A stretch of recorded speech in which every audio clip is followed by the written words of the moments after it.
From her computer in Laurel, Maryland, Christina Beck studies the history of Mars.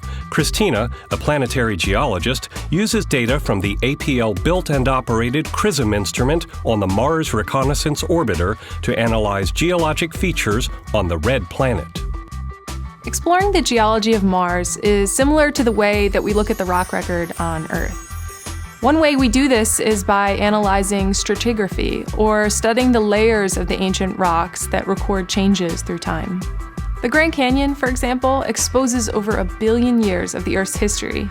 And this history is recorded in the layers of rocks, which tell geologists about the ancient environments that once existed on Earth. Valles Marineris is considered the Grand Canyon of Mars and is a planetary geologist's playground. If we take Valles Marineris and project it onto the Earth's globe, it would actually stretch across the entire continental United States. It's about 4 miles deep, and because of this exposes some of the most ancient crust on Mars.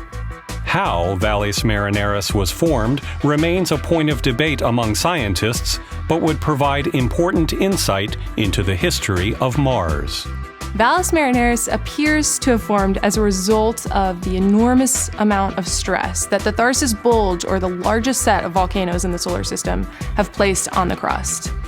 And this massive load causes stresses that basically rip apart the crust. Recently, however, it's been hypothesized that while it was rifting open, it also experienced strike-slip faulting, like we see in California with the San Andreas Fault. Christina analyzes geologic features on Mars using CRISM data to study their mineral compositions.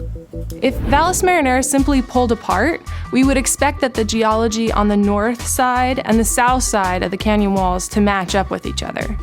If significant strike-slip faulting occurred, then those rocks would be offset from one another, and the north side and the south side wouldn't match up.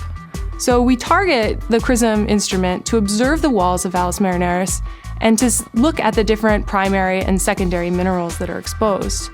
The secondary minerals, or alteration minerals, show us how that primary material altered or weathered in the presence of water on ancient Mars.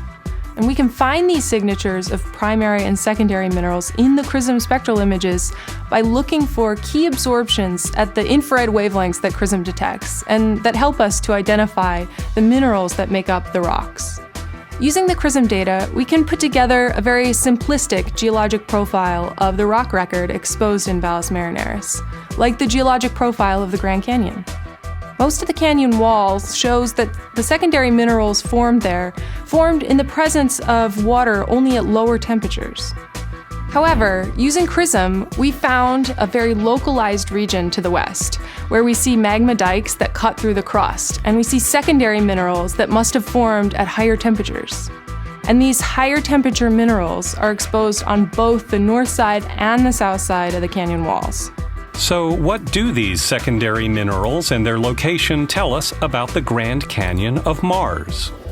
Well, the CRISM data tells us something about the formation of Valles Marineris. And because we see these special high-temperature minerals directly across from each other on the north and the south side walls, we know that the formation of Valles Marineris is inconsistent then with strike-slip faulting. So by mapping out these minerals with CRISM, we see that Valles Marineris formed dominantly through extension or rifting of the Martian crust.